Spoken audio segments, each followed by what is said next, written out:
कर्म स्वयं फलदाता नहीं है, ईश्वर ही कर्मों का फलदाता है। ऐसा देखने में भी आता है। ईश्वर को स्वीकार करने का क्या अर्थ होता है,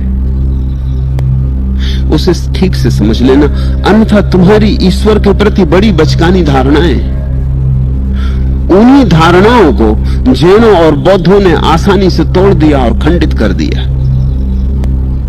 इस जगत में एक बड़ा अद्भुत खेल चलता है। तर्क का जो जाल है वो उस पर ही आधारित है।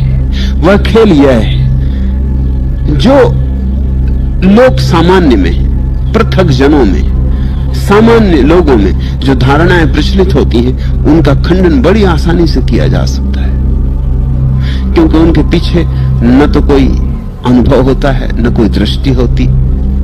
उनके पीछे मनुष्य की सामान्य बुद्धि होती। जरा सी असामान्य बुद्धि तुम्हारे पास हो, उनका खंडन किया जा सकता है, लेकिन उनके खंडन से धारणा का वास्तविक रूप खंडित नहीं होता। जैसे कि तुमने सोच रखा है कि ईश्वर कहीं आकाश में बैठा कोई व्यक्ति, तो तुम्हारी धारणा बचकानी। ईश्वर कहीं कोई व्यक्ति की तरह नहीं बैठा हुआ है। और अगर तुमने ईश्वर को व्यक्ति माना, तो तुम नास्तिकों या अनीश्वरवादियों के किसी न किसी तर्क जाल से तोड़ दिए जाओगे, तुम बच ना सकोगे। ईश्वर व्यक्ति नहीं है, ईश्वर ऊर्जा है। वो जो बुद्धि की ऊर्जा है उसका नाम ईश्वर है। इस जगत में जो बुद्धिमत्ता दिखाई पड़ती उसका नाम ईश्वर है, इंटेलिजेंस। इस जगत में जो प्रतिभा का आभास होता है उसका नाम भगवत्ता है। भगवान कोई व्यक्ति नहीं है। व्यक्ति को खोजने निकलोगे तो कहीं भी ना पाओगे।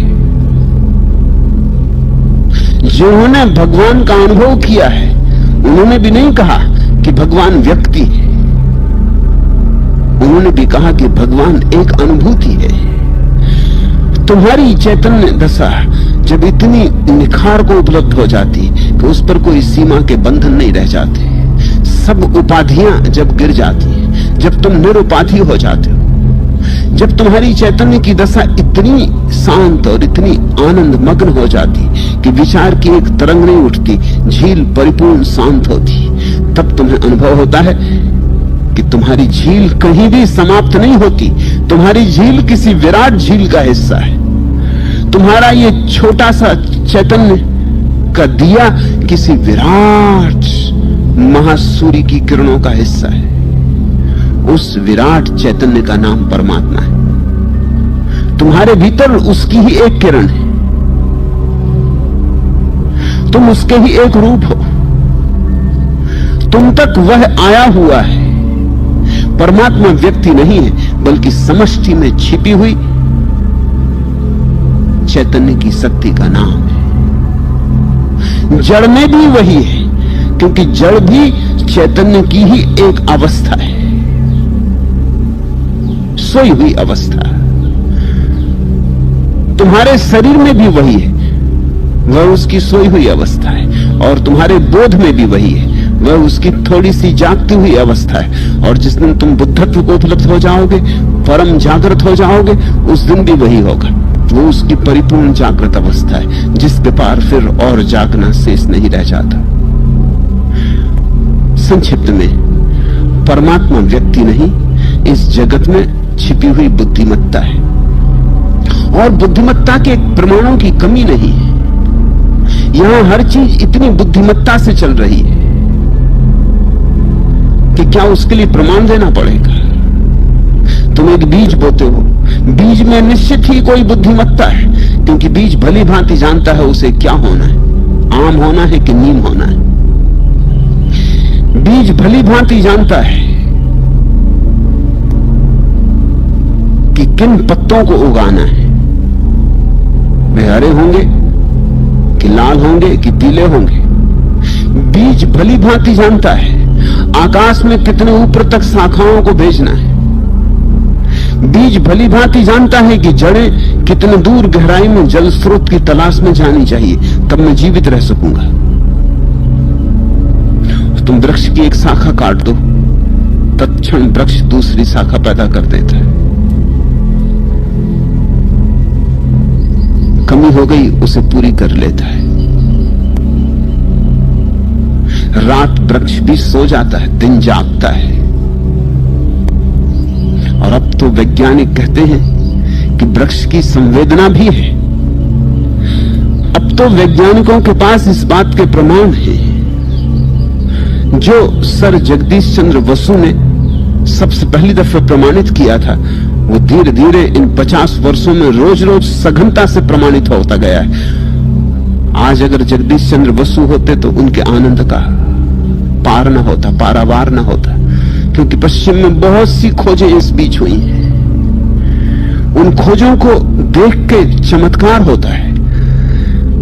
वैज्ञानिक कहते हैं कि जब कुल्हाड़ी लेके कोई वृक्ष को काटने आता है तो कुल्हाड़ी लाने वाले व्यक्ति को दूर से ही देख के, और वृक्ष की तरफ आ रहा है कुल्हाड़ी लेकर दूर से, अभी आ भी नहीं गया, अभी कुल्हाड़ी की चोट भी नहीं पड़ी है, और वृक्ष भय से कपने लगता, जिससे तुम भय से कपने लगोगे कोई अगर तलवार लेके तुम्हारी तरफ आने लगे। हो सकता है सिर्फ मजाक कर रहा हो, तुम्हें मारने ना आया हो, लेकिन तुम्हारे भीतर भय समा जाएगा। अब वृक्षों के भीतर किस तरह के कंपन होते हैं उनको नापने के यंत्र बन गए। जैसे कार्डियोग्राम होता है और तुम्हारे हृदय की धड़कन नापी जाती है और तुम्हारे हृदय की तरंगें नापी जाती हैं, ठीक वैसे ही सूक्ष्म यंत्र बन गए हैं जो वृक्षों के हृदय की धड़कन को मापते। कुल्हाड़ी लेकर आते हुए लकड़हारे को देखते ही वृक्ष के प्राण कब जाते। यंत्र तत्क्षण घबराहट की खबरें देता है कि वृक्ष घबरा रहा है। माली को आते देखकर वृक्ष प्रफुल्लित हो जाता है। यंत्र खबर देता है कि वृक्ष प्रफुल्लित हो रहा है, माली आ रहा है, पानी आ रहा है, प्रेम करने वाला पास आ रहा है। तुम अगर किसी वृक्ष के पास रोज रोज जाके बैठते हो, उसको सहलाते हो, उससे दो बातें करते हो, तो वैज्ञानिक कहते हैं कि वो वृक्ष तुम्हारी प्रतीक्षा करने लगता है। वो रोज उतने वक्त राह देखता है। उसकी आंखें जो हमें दिखाई नहीं पड़ती ऊपर से, लेकिन यंत्र बताता है कि उसकी आंखें तुम्हारी प्रतीक्षा करती है। उसके कान जो हमें दिखाई नहीं पड़ते, यंत्र बताता है तुम्हारे पग ध्वनि को सुनते आते हो कि आज नहीं आते हो तो उदास हो जाता है, आ जाते हो तो अपूर्व आनंद से भर जाता है। तुम्हें देख के झोलने लगता है, मस्ती में डोलने लगता है। अभी तक हमने ठीक से अस्तित्व के प्राणों में उतरना शुरू भी नहीं किया है, लेकिन इतने प्रमाण अभी भी मिल गए कि सारा अस्तित्व बुद्धिमत्ता से भरा हुआ है, संवेदना है, चेतना है। और जो आज वृक्ष में सच हो गया है वही कल चट्टान में भी सच होने को है। और सूक्ष्म यंत्र चाहिए होंगे जो चट्टान के भीतर भी उठती हुई तरंग धाराओं को माप सके। परमात्मा का इतना ही अर्थ है कि पूरा जगत संवेदनशील है। यह जगत संवेदन शून्य नहीं है, और इस जगत के पीछे एक बुद्धिमत्ता है जो चीजों का नियोजन कर रही है। बादरायण कहते हैं, और सांडिल्य बादरायण का उल्लेख कर रहे हैं अपनी बात के पक्ष में, कि कर्म अपने आप में फलदायी नहीं है। कोई कर्म अपने आप में कैसे फलदायी हो सकता है? इस जगत की बुद्धिमत्ता फल देती है। ये जगत प्रति संवेदन करता है। ये जगत तुम जो इसके साथ करते हो वही तुम्हारे साथ करता है। कर्म अपने आप में फलदायी नहीं हो सकते। कर्म फलदायी है क्योंकि जगत में एक बुद्धिमत्ता छिपी है जो प्रत्येक कर्म के लिए पुरस्कार देती और दंड देती।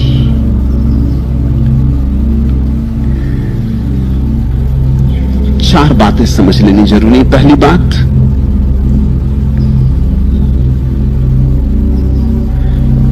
कि तुम जब भला करते हो तो भला करने के कारण ही तुम्हें अच्छे परिणाम नहीं आते। तुम भला करते हो, इससे परमात्मा, इससे छिपी हुई जगत की बुद्धिमत्ता तुम्हारे साथ भला करती। अगर जगत बुद्धिहीन होता तो तुम करते रहते भला, कुछ परिणाम नहीं हो सकता था। और तुम इसे अनुभव से भी देख सकते हो। तुम किसी बुद्धू के साथ भला करो और तुम उतना ही भला किसी बुद्धिमान के साथ करो, तुम पाओगे दोनों में फल का भेद पड़ गया।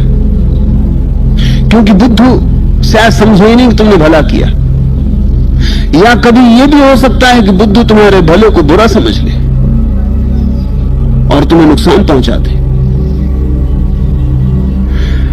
बुद्धिमान समझेगा। बुद्धुओं को देखकर ही समझदारों ने कहा होगा, नेकी कर और कुएं में डाल।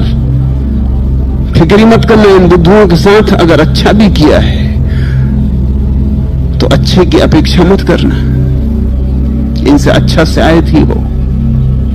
अक्सर ऐसा हो जाता है कि बुद्धिहीन आदमी से अगर तुम अच्छा व्यवहार करो तो वो निश्चित तुमसे बुरा व्यवहार करेगा।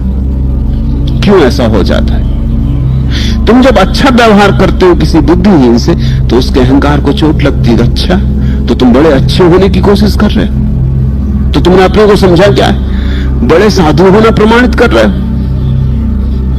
वो तुम्हारी साधुता को बिखेरने के लिए उत्सुक हो जाएगा, वो तुम्हें नीचा दिखाने को उत्सुक हो जाएगा। अगर तुम बुद्धिमान के साथ अच्छा व्यवहार करोगे तो अनंत गुना परिणाम होगा। ये तो रोज देखने में आता है। वादरायण कहते हैं ऐसा देखने में भी आता है। तुम जितनी जड़ स्थिति में अपनी भलाई डालोगे उतना ही छोटा परिणाम होगा। जैसे जैसे तुम ज्यादा समझदार व्यक्ति के साथ व्यवहार करोगे उतने ज्यादा परिणाम होने लगेंगे। तो इस जगत में बुरे का फल बुरा होता है ऐसा देखा गया, भले का फल भला होता है ऐसा देखा गया। लेकिन इससे यह मत समझ लेना कि कर्म अपना ही फल खुद को दे लेते। कर्मों की क्या क्षमता है? कर्मों के फल होते हैं क्योंकि यहां छिपी हुई बुद्धिमत्ता प्रत्येक कर्म के उत्तर में संवेदित होती, झंकृत होती। वही झंकार तुम तक आती, शुभ की तरह या अशुभ की तरह। अगर अस्तित्व जड़ हो और अस्तित्व में कोई परमात्मा ना हो और अस्तित्व को बिल्कुल उपेक्षा हो तुम्हारे प्रति, जड़ ही हो तो उपेक्षा होगी ही। फिर तुम अच्छा करो या बुरा, परिणाम केवल संयोगिक होंगे, उनमें कोई अपरिहार्यता नहीं रह जाएगी। क्योंकि दूसरी तरफ कोई बुद्धिमत्ता नहीं है जो कि परिणामों को सुनिश्चितता दे सके। बादरायण की बात में बड़ा बल है। जिन्होंने देखा है उन्होंने ऐसा ही देखा है। इतना ही देख के मत रुक जाना कि अच्छे कर्म का अच्छा फल हुआ और बुरे कर्म का बुरा फल हुआ। जरा और गहरे खोजना तो तुम पाओगे कि अच्छे कर्म के पीछे अच्छा फल आया है, क्योंकि कोई बुद्धिमान शक्ति चारों तरफ से उस अच्छे फल को सराही है। उस अच्छे फल का स्वागत, उस अच्छे कर्म का स्वागत हुआ है। फिर ऐसा भी हो जाता है कि तुम कभी अच्छा करते सोचते हो कि तुम अच्छा कर रहे हो, लेकिन परिणाम बुरे होते। तुम्हें तुम्हारे शुभ कर्म का शुभ फल मिलता हुआ नहीं दिखाई पड़ता।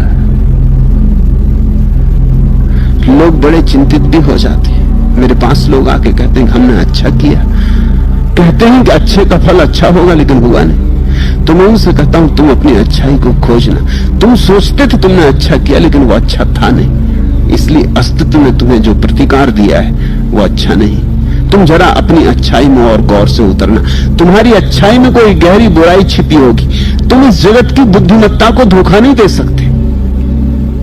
जैसे तुमने दान दिया किसी को, अब दान दो कारणों से दिया जा सकता है या अनेक कारणों से भी दिया जा सकता है, लेकिन मौलिक रूप से दो कारण हो सकते। एक कि तुमने दया के कारण दिया, तुम्हें दूसरे की दुख की बात छू गई, तुम्हारी आंखों में आंसू आ गए, तुम्हें लगा कि कुछ करना जरूरी है, तुम्हें दूसरे का दुख छुआ, तुमने दूसरे का दुख हरने को कुछ किया।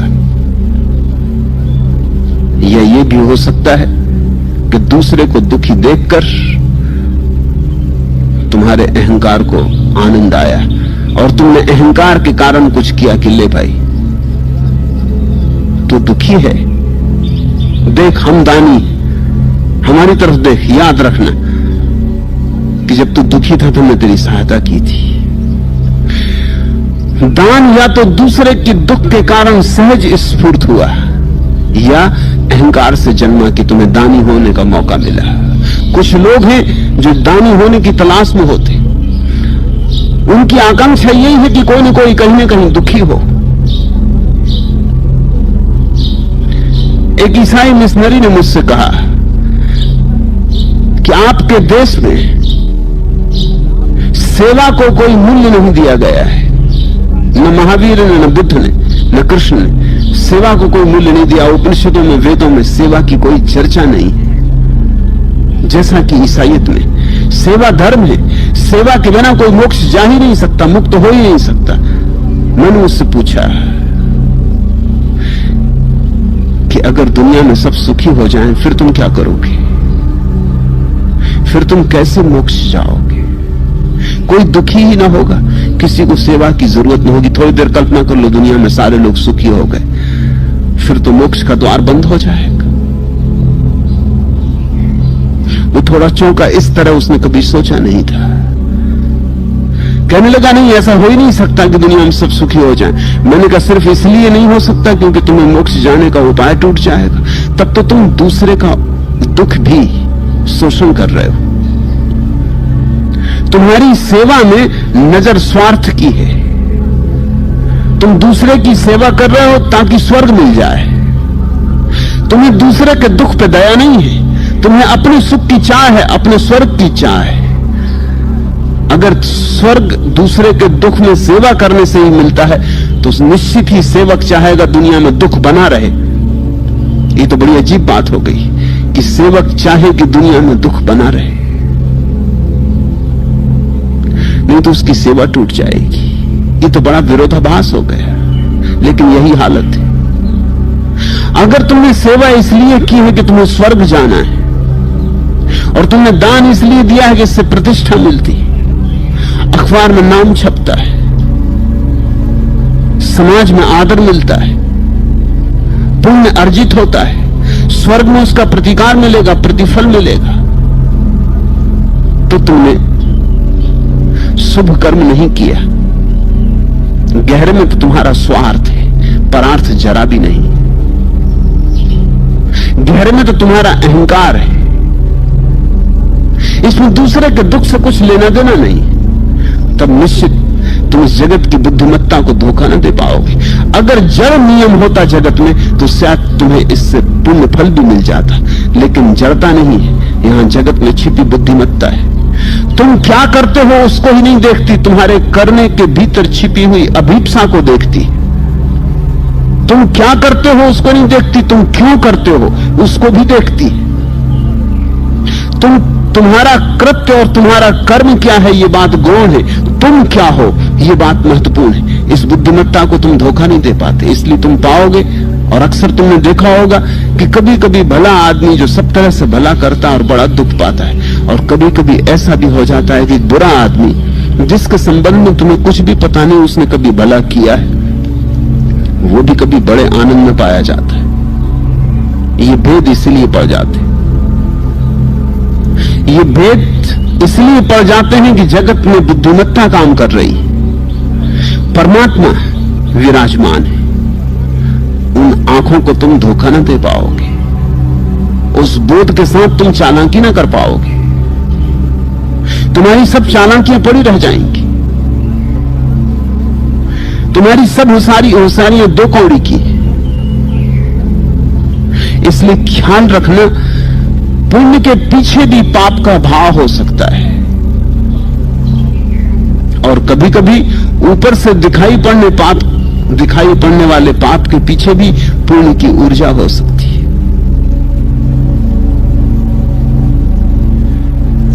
असली बात अभिप्राय की है। अब ऐसा समझो कि एक आदमी के सिर में वर्षों से दर्द था, तुम्हारा उससे झगड़ा हो गया, तुमने एक पत्थर उठा के उसके सिर में मार दिया, पत्थर की क्या चोट लगी, उसका दर्द ठीक हो गया। तुम बुरा करने चले थे, हो गया भला, क्या तुम सोचते हो इससे तुम्हें पुण्य फल मिलेगा? तुम्हारा अभिप्राय तो भले का नहीं था। और ये उदाहरण तुम ऐसा मत समझना कि सिर्फ काल्पनिक है, ऐसा कई दफा हो गया है। चीन में अकुपंचर नाम का पूरा शास्त्र खोजा गया। इसी तरह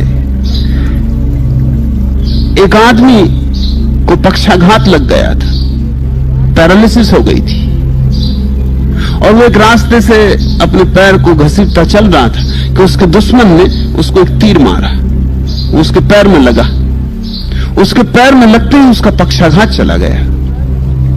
फिर इसमें बड़ी खोजबीन करनी पड़ी कि मामला क्या हुआ। इलाज काम नहीं किए, औषधि काम नहीं की, और तीर के लगने से हुआ क्या? खोज से पता चला कि तीर संयोग वसात ऐसी जगह लगा जहां विद्युत का मार्ग है, शरीर की विद्युत है जहां से बहती है। उस तीर के लगने से विद्युत का मार्ग बदल गया, मार्ग के बदलने से उसका पक्षाघात बदल गया। इसी आधार पर अकुपंचर की खोज हुई। इसलिए तुम अगर अकुपंचरिस्ट के पास जाओगे, तुम कहते हो सर में दर्द है, वो हो सकता तुम्हारे हाथ में सुई गड़ाए कि तुम्हारे पैर में सुई गड़ाए, तुम सोचोगे भी कि मामला क्या है, इस होश में है, मेरे सिर में दर्द है और ये पैर में सुई गड़ा रहा है। लेकिन चमत्कार होता है, पैर में सुई गड़ती, सिर का दर्द खो जाता, क्योंकि पैर से जो विद्युत की ऊर्जा सिर की तरफ बह रही, उसको रूपांतरित करने के लिए सुई काफी है। सुई की चोट से विद्युत का प्रवाह बदल जाता है। फिर कहां कहां बिंदु हैं विद्युत के प्रवाह को बदलने की, उनकी खोज की गई। 700 बिंदु पाए गए। मनुष्य के शरीर में 700 बिंदु हैं। उन बिंदुओं से सारी बीमारियों का इलाज हो सकता है। मगर आविष्कार तो हुआ था एक आकस्मिक घटना से। जिसने तीर मारा था वो कोई अकुपंचर को जन्म देने की इच्छा नहीं रखता था, उसे कुछ पता भी नहीं था, वो तो मार डालना चाहता था इस आदमी को। क्या तुम सोचते हो उसको पुण्य हुआ? हालांकि उसके कृत्य का परिणाम तो बहुत अच्छा हुआ। आदमी बचा, एक आदमी नहीं बचा, 5000 साल में लाखों लोग उसके तीर की वजह से स्वास्थ्य लाभ किए। लेकिन उसका अभिप्राय तो बुरा था, फल तो बुरा ही होगा। कभी कभी तुम्हारा अभिप्राय अच्छा होता है,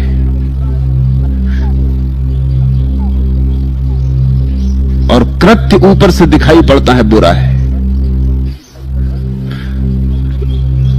तो भी तुम्हें पुण्य का अर्जन होता है। कृत्य नहीं देखे जाते, कृत्य ऊपर है, देखे अभिप्राय जाते। अभिप्राय कौन देखता होगा? उसके लिए बड़ी ही गहन प्रतिभा चाहिए जगत में छिपी हुई, जो तुम्हारे अभिप्रायों को भी परख लेती हो। शायद तुम्हें भी अपने अभिप्राय का पता न हो, तुमसे बड़ी कोई बुद्धिमत्ता चाहिए जो तुम्हारे सामने भी छिपे अभिप्रायों को पता कर लेती हो, जो तुम्हारे अंतस्तल में बैठ जाती हो, जो तुम्हारे केंद्र में प्रवेश कर जाती हो, जो तुम्हारे भीतर से भीतर को पकड़ लेती हो और पहचान लेती हो। और ऐसा ही हो रहा है। जब तुम्हें अपने किसी अच्छे काम के लिए बुरा फल मिले तो नाराज मत होना और शिकायत मत करना। इतना ही समझना कि कृत्य तो अच्छा था लेकिन अभिप्राय भीतर बुरा था। इससे तुम यह मत समझ लेना कि जगत में कोई अन्याय हो रहा है। और कभी तुम किसी व्यक्ति को बुरा कृत्य करते देखो और फल अच्छा होते देखो तो भी ये मत सोच लेना कि जगत में बड़ी बेईमानी चल रही, परमात्मा तक अन्यायी हो गया है। वो कृत्य ऊपर से बुरा दिखाई पड़ रहा है लेकिन भीतर उसका अभिप्राय अच्छा होगा। अभिप्राय तुम्हें दिखाई नहीं पड़ता, हो सकता है स्वयं उसे भी दिखाई ना पड़ता हो, लेकिन जो हमें भी नहीं दिखाई पड़ता उसे भी देखने वाली आंखें इस जगत में छिपी हैं। उन आंखों का नाम परमात्मा है। वे आंखें सदा तुम्हारा पीछा कर रही हैं, वे हर घड़ी तुम्हें देख रही हैं।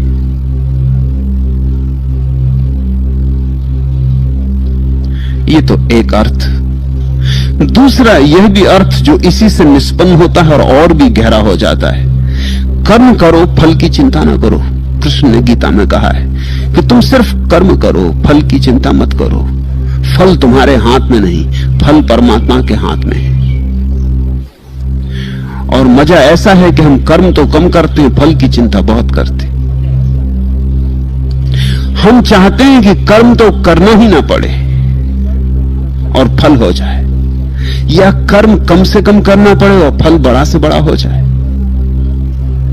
कोई शॉर्टकट मिल जाए, कोई तंत्र मंत्र हो जाए, कोई जादू का उपाय हो जाए, कर्म तो करना ना पड़े और फल पूरा मिल जाए। हमारी यही बेईमानी है। ऐसा नहीं हो सकता। फल उसी अनुपात में मिलता है जिस अनुपात में कर्म किया जाता है। कर्म करके ही तुम जगत में छिपी बुद्धिमत्ता को उत्प्रेरित करते हो फल देने के लिए। तुम्हारा कर्म तुम्हारी पात्रता है, लेकिन फल तुम्हारे हाथ में नहीं, इसलिए फल की चिंता व्यर्थ है। और फल की ही चिंता होती, और कोई चिंता नहीं जगत में। जिसने ये समझ लिया कि फल परमात्मा के हाथ में है, वो चिंतित नहीं रह जाता, वो निश्चिंत हो जाता है। उसकी मनोदशा बड़ी शांत हो जाती। कर्म करता रहता है, फल की कोई चिंता ही नहीं। जो होगा, जो होना चाहिए वह होगा, जब होना चाहिए तब होगा। उसे इस विश्व की सत्ता पर भरोसा है, श्रद्धा है। वह जानता है अन्याय नहीं होता, और अगर देर लग रही तो वो भी मेरे हित में ही होगी। और अगर कभी बुरा परिणाम भी होता है उसका अच्छे कृत्य का, तो भी उसकी श्रद्धा इतनी गहरी है कि वो मानता है कि मेरे कृत्य में जरूर कोई बुराई रही होगी जो मुझे दिखाई नहीं पड़ती, लेकिन उन आंखों को दिखाई पड़ती। अब मैं अपने कृत्य को बदल लूं। और कभी अगर उसे बहुत दुख भी मिलता है तो भी वो जानता है ये भी मेरी परीक्षा होगी, अग्नि परीक्षा होगी। तो भी वो जानता है इस दुख के पीछे भी उस बुद्धिमत्ता की हाथ है, इसलिए निश्चिंत ही इस दुख से भी कुछ लाभ होने को होगा। मैं मांझा जाऊंगा, निखारा जाऊंगा, मेरी अशुद्धियां जलाई जाएंगी।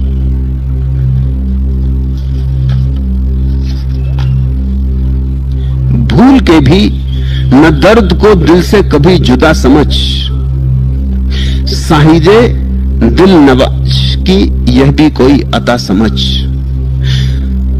भूल के भी न दर्द को दिल से कभी जुदा समझ, साहिदे दिल नवाज की यह भी कोई अता समझ। उस परम प्रेमी की यह भी कोई कृपा है, अगर दर्द हो, अगर पीड़ा हो।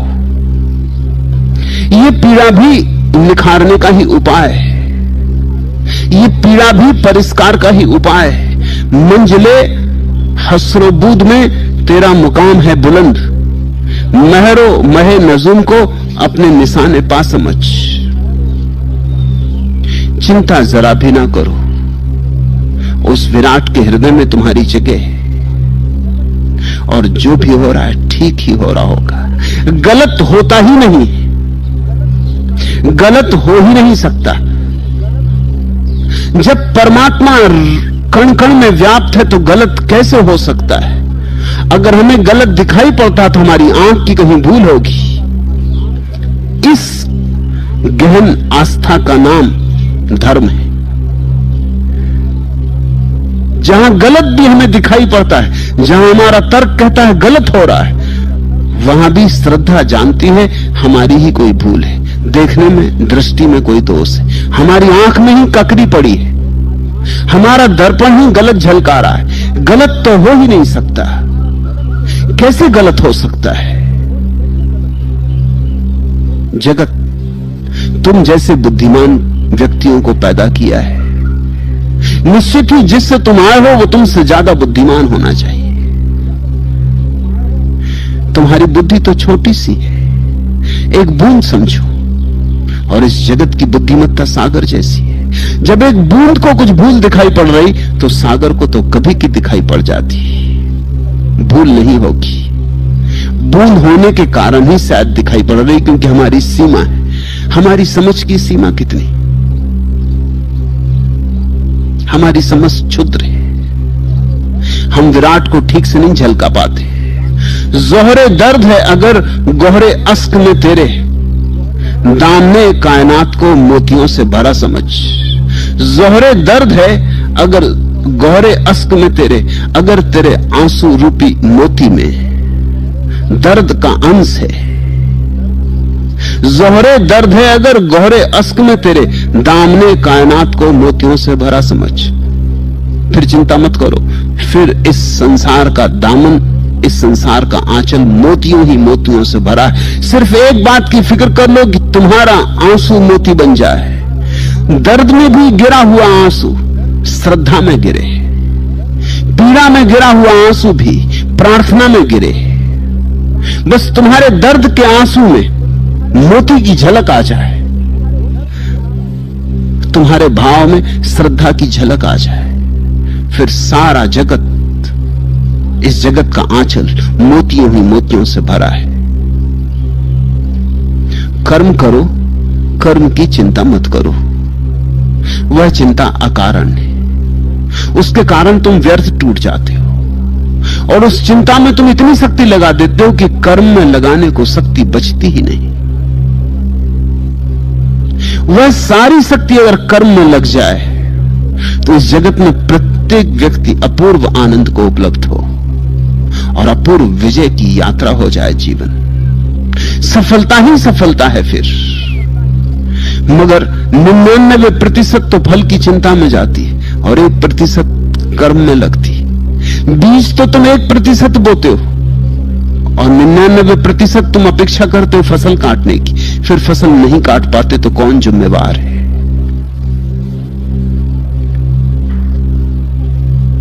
जिन्होंने देखा है उन्होंने ऐसा ही देखा है। इसके दो अर्थ हो सकते हैं। एक तो साधारण अर्थ है जो अब तक टीकाएं की गई हैं उनमें लिखा हुआ है, वह साधारण अर्थ है, ऐसा देखने में भी आता है। कैसा देखने में आता है? जो साधारण टीकाएं लिखी गई हैं अब तक सांडिल्य के सूत्रों पर, उन सभी टीकाओं में यह लिखा है कि जैसे तुम कोई अच्छा काम करते हो तो राजा तुम्हें पुरस्कार देता है, तुम कोई बुरा काम करते हो तो राजा तुम्हें दंड देता है। राजा के बिना कौन पुरस्कार देगा, कौन दंड देगा? मजिस्ट्रेट के बिना कौन तुम्हें सजा देगा, कौन तुम्हें सजा से छुटकारा देगा? कृत्य अपने आप में निर्णायक नहीं हो सकता, कृत्य का निर्णय करने को पीछे कोई चेतना चाहिए। ये तो बड़ी साधारण व्याख्या हुई, ये मेरे मनपसंद व्याख्या नहीं। इस व्याख्या में भूलें भी बहुत हैं, क्योंकि जिन्होंने कर्म के सिद्धांत को माना है वो इतनी आसानी से राजी नहीं हो जाएंगे। वो कहते हैं हम आग में हाथ डालते हैं, कौन हमारा हाथ जलाता है? आग में हाथ डालना ये हमारा कृत्य, और हाथ का जल जाना ये उस कृत्य का फल। न कोई राजा है बीच में और न कोई मजिस्ट्रेट है बीच में। आग में हाथ डाला कि जलोगे, कर्म ही अपना फल ले आएगा। तो ऐसे उदाहरण दिए जा सकते हैं जहां कर्म अपना फल खुद ही ले आता। तुमने जहर पिया, मरोगे।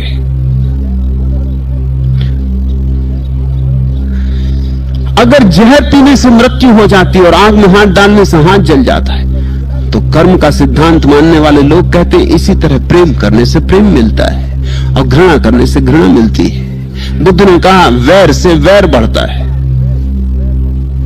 और प्रेम से प्रेम बढ़ता है। नहीं, कोई राजा इत्यादि की बात सार्थक नहीं। फिर मैं क्या अर्थ करता हूं? फलम अस्मात् बादरायणा दृष्टत्वात्, ऐसा देखने में भी आता है। मैं यही अर्थ करता हूं जिन्होंने देखा, वादरायण ने देखा, सांडिल्य ने देखा।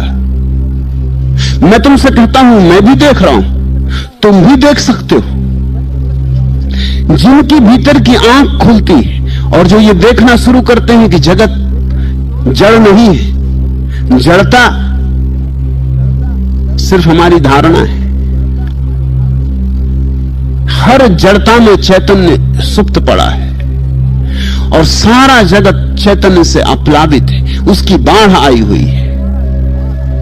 जिन्होंने ऐसा देखा है वे कहते हैं कि हमारे कर्मों का जो फल मिलता है वो कर्मों के कारण नहीं मिलता, ना हमारे कारण मिलता है, वरन इस चैतन्य के सागर के कारण मिलता है जो हमें सब तरफ से घेरे हुए है। तुम भी खोलो आंख और देखो, ये दिखाई पड़ सकता है। ये कोई सिद्धांत मात्र नहीं है, ये कोई दर्शन शास्त्र मात्र नहीं है। भक्तों को दर्शन शास्त्र में बहुत जिज्ञासा नहीं रही है, उनका सारा रस भाव में, विचार में नहीं। लेकिन आज के सूत्र बड़े विचार के सूत्र भी हैं। जो भाव को नहीं समझ सकते और अभी विचार के जगत में जी रहे हैं, उनके लिए कहे गए सूत्र हैं। समझ में आ जाएंगे तो वे भी भाव की यात्रा पर निकलेंगे। व्युत्क्रमात् आप्याः तथा दृष्टम, विलोम रीति से लय हुआ करता है। यह सूत्र बड़ा अपूर्व है, इसे खूब गहरे हृदय में बिठा लेना। इस सूत्र का अर्थ समझो। दो क्रम शास्त्रों में कहे गए हैं, अनुलोम और विलोम। अनुलोम का अर्थ होता है विस्तार, जैसे बीज से वृक्ष होता है। बीज तो बिल्कुल छोटा है, जरा सा है, फिर टूटता है, पल्लव फूटते, अंकुर निकलते, शाखाएं फैलती, बड़ा वृक्ष खड़ा हो जाता है। सैकड़ों लोग उसकी छाया में बैठ सके, हजारों पक्षी उस पर सांझ बसेरा करें, राहगीर अपनी बैलगाड़ियां खोल दें, विश्राम करें, बड़ा हो जाता है। कोई सोच भी नहीं सकता था कि इस छोटे से बीज में इतना बड़ा वृक्ष छिपा होगा।